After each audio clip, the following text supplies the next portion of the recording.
What's up, everybody? It's your boy Q. You know who. Back with another video. Thank y'all for kicking with your boy Q today, guys. Welcome back to the channel. The clip I'm about to show y'all here in a second, I'll just go ahead and explain what happened. Met up with Joey after we filmed this truck. He like, hey, you want to do a quick pull? Like, sure, man, let's go for it. You know, usually when I run against a diesel, I can jump out, but they usually run me down on the back end, right? So on the top end, anyway.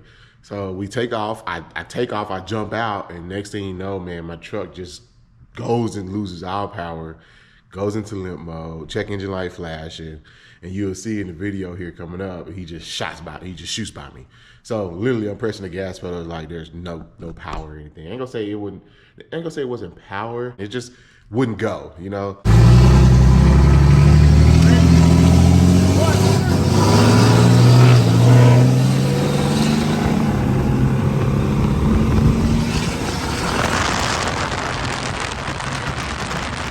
So guys, we just had a quick little run there that y'all saw. I put at the end of the video, and my truck went into limp mode, bro. Like, check engine light popped on. That ain't never happened before since I had my freaking tune. I was in sport mode, but that's never happened before. So I'm thinking maybe like ran too much boost. Let me like, my exhaust be popping, bro. Like crazy. I want to hit it again and see if it's going in limp mode, man. Let me see.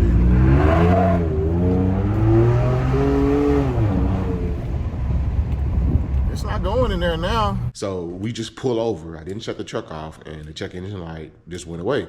So I'm like, dang, is it like misfiring or something? Or maybe it was too much boost. You know, I am tuned. If you don't know, sorry, I should have said that. My truck is tuned. I just let the truck sit for a second, the light went off, and I drove away and did a couple more not hard pulls, but acceleration, and it was fine. So I tried to replicate that issue the other day. Let's hit up on it. What's all that popping out the exhaust, bro? But I wasn't getting anything. So last night, I tried to replicate it again, and sure enough, it happened again. But I noticed it only happens at really like slow speeds from about, if I'm stepping on it from 20 miles an hour and just trying to floor it, I'll get this issue now. This is the second time it's happened. I noticed if I'm in like 60 miles an hour and I floor it, step on it, doesn't happen. So as y'all know, I did take my truck into the shop to get some work on it. The coolant turbo line leak, right? And when I took it to the shop, I forgot to remove the tune from the truck. If you have a tune on your truck, every time you drop your truck off at the dealership, you should flash your truck back to stock because you don't want them to corrupt the file on the truck or something may happen, right? And I did not do that. So I'm thinking that when I did not do that, the work they did on it maybe corrupted the file. I could be wrong, but I'm just gonna give it a shot. So what I'm about to do now is flash the truck back to stock, drive it for today, tomorrow, drive it, you know, let the stock file kind of catch back up, and then I'm gonna reflash and put my MPT tune back on the truck and see if that fixes the issue. That's the only thing I think of, because I have noticed since I got the truck back, two things. One, it is shifting a little funny.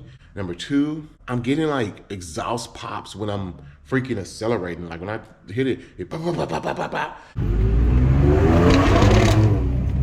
So I'm like, is it misfiring? You know, I don't freaking know, bro. I hope this truck does not have a misfire.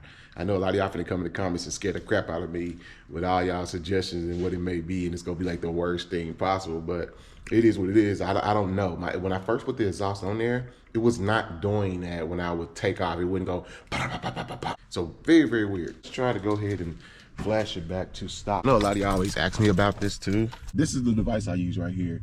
But they have so much newer devices now, guys, so you don't even have to like really worry about this anymore. They got like better, newer wireless ones now. So anyway, but this is the SCT scanner thing that my tunes came on from MPT. So I'm just gonna get down here and plug it in the OBD port, unplug my amp power steps.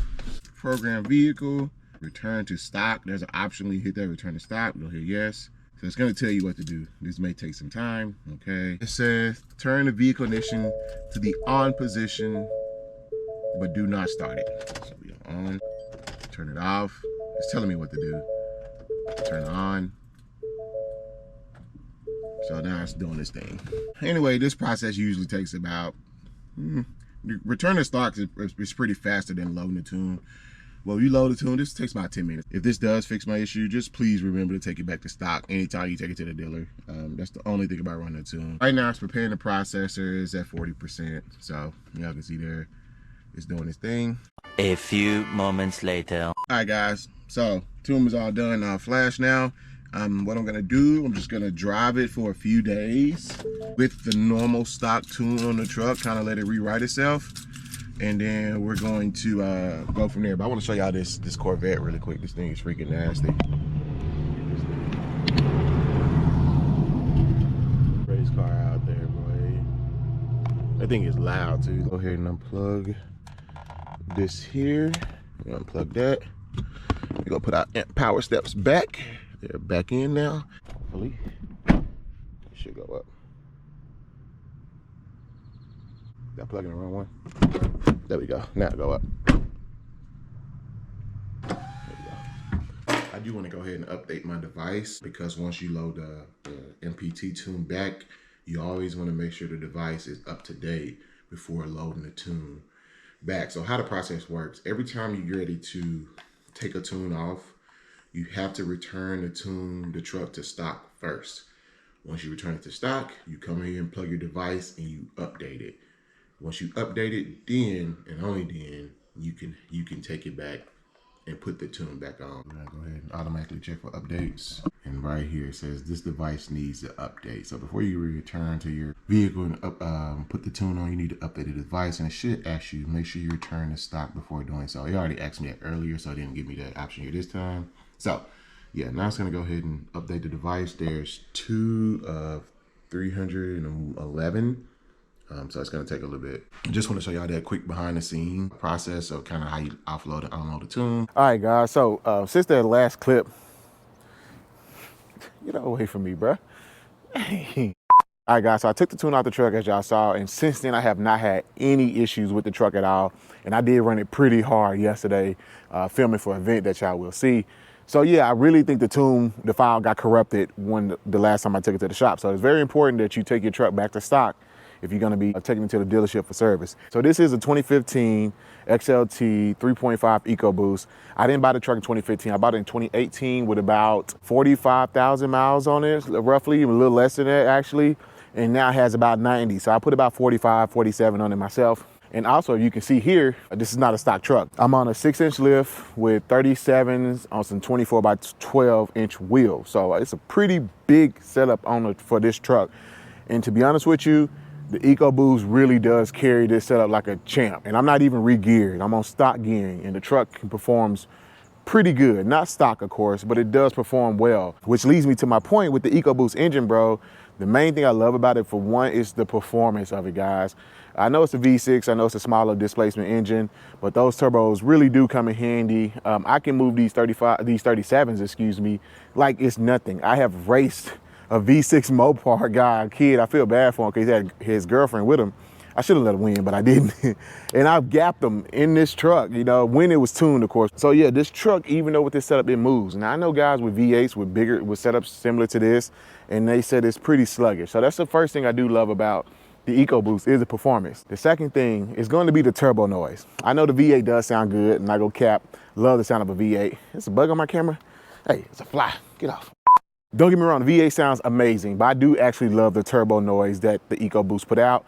I'll try to put a clip in there right there so y'all can hear it.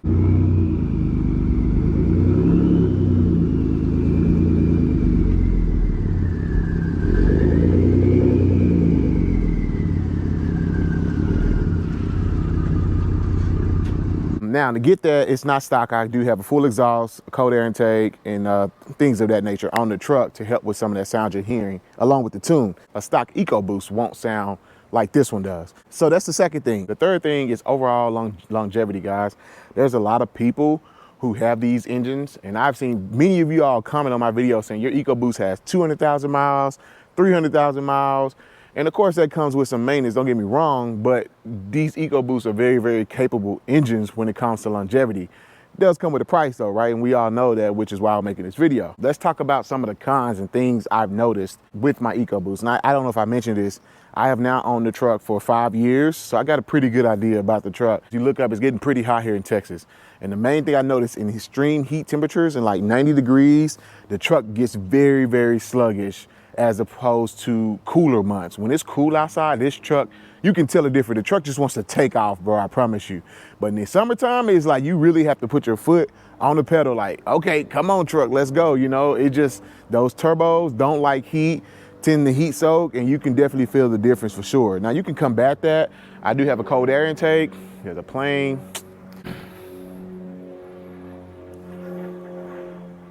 But like I said, you can combat some of that. I do have a cold air intake. I have 170, and here comes the car. How you doing? It's gonna be a long video. Cold air intake, 170-degree thermostat swap. Now you could do a radiator, bigger radiator for sure to help keep the engine cool. Highly would recommend it. Honestly, on these Ecoboost engines, I personally do not have one, but I probably really should look into getting a bigger radiator for the truck. So that's the first con. And heat, man, this thing gets very sluggish. Along with the wheels and tires I got right here, and I'm on stock gearing just in case I didn't say that. So along with that added weight and the heat, this thing gets really sluggish. Now, number two, we all gonna talk about it. It's just the turbo maintenance, guys. I'm gonna be real with y'all. Turbo maintenance is a real thing. Let me take you back before I go forward. I had no idea that Ford even offered anything other than a V8 when I bought my truck. So I had a Ram 1500. So it only came in a Hemi. The Rams only come in a V8 Hemi to my knowledge. At the time, that was what, 7 years ago, right? I had no idea there's another plane. Bro, I'm just gonna talk through. I had no idea that Ford offered this truck in a V6, 2 different versions of V6. I thought it was just V8. So when I bought the truck, I was very new to trucks. I didn't even really care about the engine. I just assumed it was a V8. So the only thing I saw was the color and the setup, and I loved it, right? So that's why I went for it. And then later, as I got into it, I learned that I didn't have V8 because it was so quiet. So finally I started Googling and found out that I had an Ecoboost. Then I had to find out which one I had. Thankfully, I got the 3.5. 3.5 is the one, if you're gonna get one, it's probably the one to go with. So I found out I had a 3.5, and I had no idea about Ecoboost engines at that time. So maintenance, yes, maintenance is a big thing. Your turbos can leak. Your turbos can fail. Like me, the coolant line running to the turbo started leaking. Cam phase is another thing really, really notorious on the Ecoboost that go out. I know a lot of people have replaced them multiple times. The manifold can wrap or something like that. So there's tons of known issues with the Ecoboost engines. Unlike with the V8, you don't really have too many of these issues. With great performance comes at cost, you know? So the maintenance is more on the Ecoboost, and I'm learning this. I had no idea. Like a diesel. Everybody say diesels are great. Great car, great. Everybody wants one, but everybody always talk about the maintenance too. So I guess you can kind of lump that with this. The maintenance, bro, you go get the performance is great, but the maintenance is gonna be expensive. Now, talked about my 3 issues I done had so far that cost me about $4,000 with the truck. The first one was the throttle body, which that can happen on the V8. Second one, the heater stopped working. That has nothing to do with this truck being a V6 turbo. And then the third one, finally, is the only thing related to the truck being an Ecoboost turbo was the coolant line running to the turbo corroded and started leaking, which is a very, very well-known issue with these Ecoboost engines. So other than that, the other 2 guys could have happened on the V8. So far in the 47,000 miles I've had the truck, it's been flawless. It's been great. It's just lately here, just a lot of stuff has been happening. You know, the truck is getting older. Was she almost 10 years here, you know, next 2 years? So just kind of happy, you know, but prior to this, I haven't had any issues with my truck. So if I had to do it all over again, guys, would I get an Ecoboost engine? I'm gonna be honest with you, I probably would not get an Ecoboost again. I'll probably stick to a V8. And the only reason I'm saying that is, well, one, sound. I do love the way the V8 sounds over the Ecoboost. I'm just being honest. The turbo sound nice and all that, don't get me wrong, but something about a V8, they just sound good. But 2, just simplicity, bro. You don't have to worry about turbos failing, turbos leaking, all this stuff that comes along with the Ecoboost engine. Again, I love the performance of this truck. Really, really love it. But again, just with the headaches and the cost to own one, and I forgot to mention how much it costs to get the coolant line fixed. It was like $1,700 to get that fixed. That was just a leak. So imagine if you have to replace the turbos. And actually there's 2 turbos. So just because it can happen on the passenger side, it may happen again on your driver's side. So you can be facing the same issue twice. So I can be facing the same issue again that I just experienced on the passenger side. My driver's side can have the same issue. So it'll be another $1,700. So double the trouble is what I'm trying to say. One turbo go out, you replace it, you might have to place the second one. So simplicity with the V8, you know what you're getting. I mean, most people say only issue with those are oil consumptions, but I'm pretty sure y'all can comment below if you own a V8, some of the things you have experienced issues with those. Now, if I find a truck that's in my color in my range, everything I wanted in a truck, and it only in a 3.5, I would still buy it. Yes, I would buy it. But if I had to pick between a V8 and a 3.5, I'd probably stick with the V8. Now, I have never driven a V8 truck with a big setup like myself. I do know buddies who have some, and they always say that they'll be pedal foot to the floor trying to, you know, get on the interstate and keep up. With me, I don't really have to go full pedal to the floor to drive this truck day to day. We do know that Ecoboost outperforms the V8 in every category performance-wise. It's faster, tows more, haul more torque, more. It's a better performing engine. Let's be real. It's just the maintenance, bro, and it's the maintenance. And some people saying it's a Ford thing, not an EcoBoost thing, you know? But yeah, me personally, Q, if I buy another truck, it's gonna be a V8 diesel. It's gonna be a diesel, or maybe a 7.2, or just a 5.0 if I ever was to get another truck. Because I'm not gonna lie, now that this happened with the turbo thing, I am a little concerned going forward if my turbos are gonna leak again, or if one's gonna go out. You know, I'm really concerned about that. Or the cam phasers, if that's gonna be an issue. So, you know, all that's in the back of my mind now. But I'm in it now. You live and you learn. It's been a great truck. Again, like I said, just in the last few months, it's giving me some pains. But again, only one has been for it being an EcoBoost related repair. Other than that, it's just been general stuff. Yeah, she's 2015, she's getting up there in age, but the performance of this thing is great, bro. I promise you, if you ever drive an EcoBoost, the performance is great. But it's just, are you willing to pay for that maintenance, man? You got to pay to play. But anyway, man, that's all I got. I hope this video helped you out. It's your boy Q. I'll catch y'all next, baby. Peace.